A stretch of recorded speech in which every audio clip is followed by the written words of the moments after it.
Begini, yang pertama, jadi kita bisa mengerti ya kalau restoratif justice itu ini sekarang kan digunakan untuk manajemen konflik ya, untuk meredakan konflik kemudian ujungnya SP3 itu yang pertama.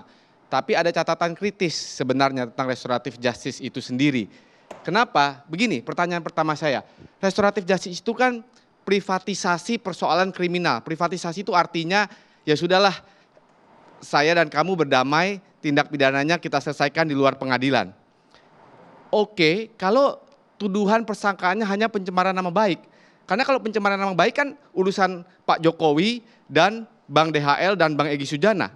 Tapi di sini sangkaannya ada kejahatan terhadap ketertiban umum yang namanya penghasutan, baik dalam KUHP maupun Undang-Undang ITE. Nah, pertanyaan pertama saya kepada Bu Elida ya, bagaimana menanggapi situasi itu ketika restoratif justice itu kan privatisasi tadi ya, tidak berdampak konflik sosial, lalu bagaimana polisi menanggapi permohonan itu? Apakah itu pernah dimasalahkan atau tidak?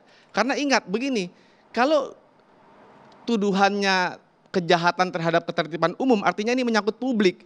Nah, ketika berdamai di ruang tertutup tadi tidak ada media, artinya publik hanya bisa menjadi penonton, padahal publik dalam hal ini juga menjadi korban. Nah, pertanyaan saya itu pertama, yang kedua, kenapa tidak ada media, kenapa tidak dijelaskan? Begitu kira-kira Bu Elida. Bu Eli langsung ditanggapi. Begini, kemarin itu ada jawaban dari Pak Jokowi bahwa dengan kedatangan Bang Egy kita anggap ya understanding gitu ya. Terus yang penting bukan maafnya, silaturahminya. Jadi yang dimaksud dengan Bang Egy tidak minta maaf itu, dia merasa tidak bersalah dalam gugatan itu. Kalau berdamai, ya dia udah melakukan. Saya rasa untuk kata-kata kedatangan itu lebih dari kata maaf. Maaf itu bukan harus dengan ucapan atau berjabat tangan. Dengan kehadiran itu sudah lebih dari kata maaf. Tadi ada pertanyaan apa? Oke, boleh saya ulang Bang Andro, misalnya pertanyaan. Saya sederhanakan deh begini. Secara prosedur restoratif justice itu kan unsur-unsurnya yang pertama adalah repairing harm atau harmnya itu, akibatnya itu diselesaikan. Itu yang pertama. Yang kedua, ada tanggung jawab pelaku. Ya, soal maaf itu soal interpretasi sosiologis nih. Apakah bisa memaafkan tanpa permohonan maaf itu berdebat sosiologis. Tapi sekarang debat teknis hukum. Nah, sekarang begini, kalau unsur restoratif justice itu adalah satu tanggung jawab dari pelaku dan kemudian repairing harm tadi ya. Lalu bagaimana diskusi itu? Apa tanggung jawab dari dalam hal ini Bang Egy Sujana dan Bang Damai Hari Lubis? Dan bagaimana proses dialognya, kemudian bagaimana harm itu atau akibat yang sudah ditimbulkan, karena ini tadi sekali lagi ini penghasutan loh, itu coba di recover. Nah, dan yang terakhir, bagaimana isi kesepakatannya itu apa? Karena begini, kalau isi kesepakatan itu tidak dibuka di publik, maka sah-sah saja publik bertanya-tanya, berdialog. Kenapa? Karena publik ditempatkan menjadi penonton, padahal kejahatannya ya sangkaannya adalah pasal terhadap ketertiban umum. Begitu Bu Eli, silakan. Bu Eli langsung dijawab Ibu. Jadi begini, terima kasih. Jadi begini, ketika kami yang melakukan dari klaster pertama itu untuk gelar perkara cuman dari saya, dari kami ya, bersama Pak Al-Qadiri dengan Isbul anaknya Bang Egy sebagai kuasa hukum. Jadi kami melakukan itu dengan alasan-alasan tinjau ulang kembali tentang ketersangkaan Bang Egy. Itu kami tuangkan.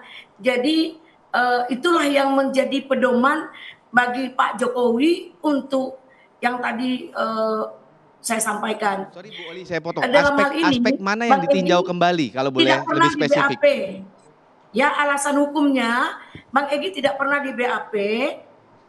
Kemudian Bang Egy adalah pelapor.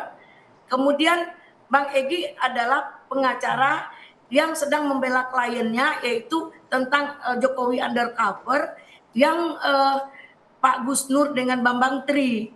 Kemudian sementara di persoalan itu ijazah tidak diperlihatkan, sementara kliennya ditahan.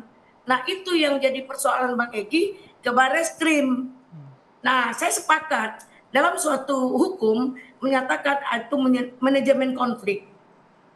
Mungkin dengan hal ini kita dapat mengurai konflik tersebut dengan melakukan restoratif justice yang mempunyai dalil-dalil hukum sesuai dengan KUHP dan tidak melanggar aturan apapun.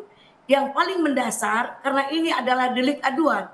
Satu kata adalah yang di dalam pasal Bang Egy kan 3 ya, ada pencemaran nama baik, fitnah dan penghasutan. Kita menjabarkan apa yang terjadi dengan penghasutan itu, siapa yang dihasut, kemudian apa dampaknya. Mohon maaf Bu, tapi Nah, delik akhirnya, penghasutan itu kan bukan delik aduan, itu kejahatan terhadap ketertiban umum. Itu poin saya. Ketika kejahatan terhadap Bukan. publik kemudian diprivatisasi, bagaimana menjustifikasi restoratif justice itu? Saya penasaran dan publik pasti penasaran apa sih isi kesepakatannya? Karena kan di peraturan Polri itu kan ada template kesepakatan tuh. Ya, misalnya permohonan maaf atau saling memaafkan. Yang kedua, tanggung jawabnya bagaimana? Ganti ruginya bagaimana?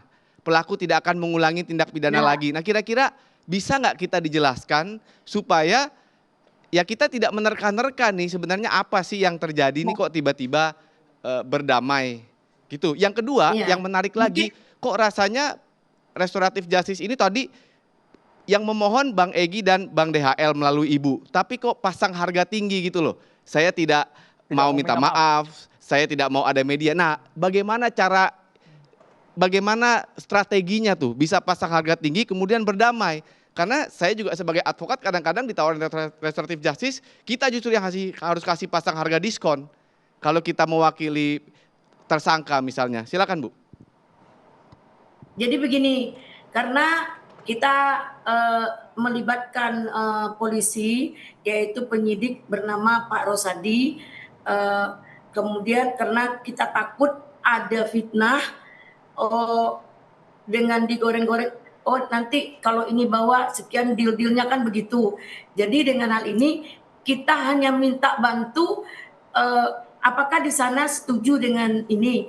Ketika para pihak sudah mengokekan, nah Pak Jokowi memberikan kata sepakat dengan Bang Egy untuk case close. Namun yang tadi Bapak sampaikan bahwa ada undang-undang yang penghasutan. Pasal 160 KUHP Bu, ancaman hukumannya lebih dari 5 tahun. Tepatnya 6 tahun Bu. KUHP yang penghasutan. Nah itu kita menguraikan alasan hukum kita terhadap digelar itu, tolong dipertimbangkan ini tidak masuk pada substansi. Kita harus tahu gelar perkara itu ada kita tuangkan untuk kepentingan klien, tolong ditinjau ulang kembali bahwa penyidik ini belum pantas mentersangkakan Bang Egy dengan alasan-alasan hukum kita, termasuk yang KUHP yang penghasutan itu dampaknya apa, semua diuraikan oleh ahli yaitu Pak Muzakir. Nah di dalam hal itu pertimbangan dari gelar perkara itu bahwa dampaknya tidak ada, berarti gugurlah di dalam gelar perkara itu dikabulkan permohonan kita untuk KUHP penghasutan.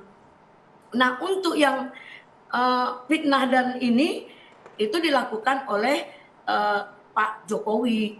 Dia sepakat, mereka melakukan kesepakatan, maaf tidak perlu disampaikan, yang penting kita menjalin silaturahmi.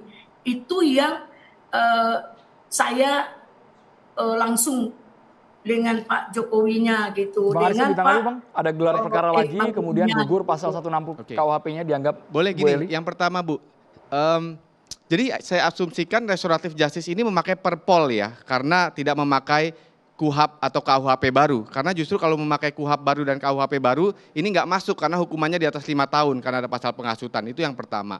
Yang kedua Bu, artinya dengan penjelasan Ibu, artinya pasal penghasutannya itu kan sudah ditersangkakan. kemudian dicabut dulu, baru restoratif justice, begitu kira-kira restoratif justice-nya.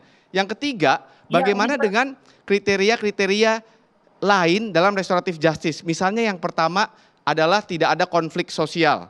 Nah ini yang tadi saya katakan, ini kejahatan terhadap publik, timbul konflik sosial, walaupun konflik sosialnya mungkin belum fisik, tapi sudah ada konflik sosial dan Perpol tidak mengidentifikasi itu secara rinci. Dan yang kedua yang menarik buat saya begini Bu, ada aturan ya, mohon maaf ini untuk Bang Egy Sujana, kan ada aturan restoratif justice itu tidak boleh berlaku untuk pengulangan tindak pidana. Nah dalam hal ini Bang Egy Sujana pernah dipidana tahun 2010 dengan pasal yang mirip ya, walaupun berbeda, penghinaan terhadap Pak Presiden SBY dulu. Soal Pak SBY dapat mobil Jaguar.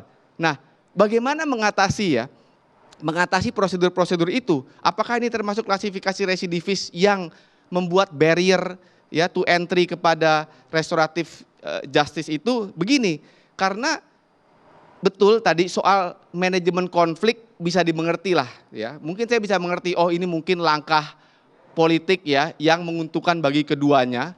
Tetapi menggunakan instrumen restoratif justice untuk menjustifikasi manajemen konflik itu yang pertanyaan fundamentalnya yang sekarang kita diskusikan, dan ingin penjelasan dari Ibu selaku kuasa hukum kedua tersangka tadi. Silakan Bu. Sebelum dijawab Ibu Eli, karena Bang Aristo mempertanyakan kenapa kesannya disederhanakan sekali, pasal 160 bisa lepas, kemudian transparansi ke publiknya tidak ada. Sesaat lagi kita harus jeda di catatan demokrasi pemirsa.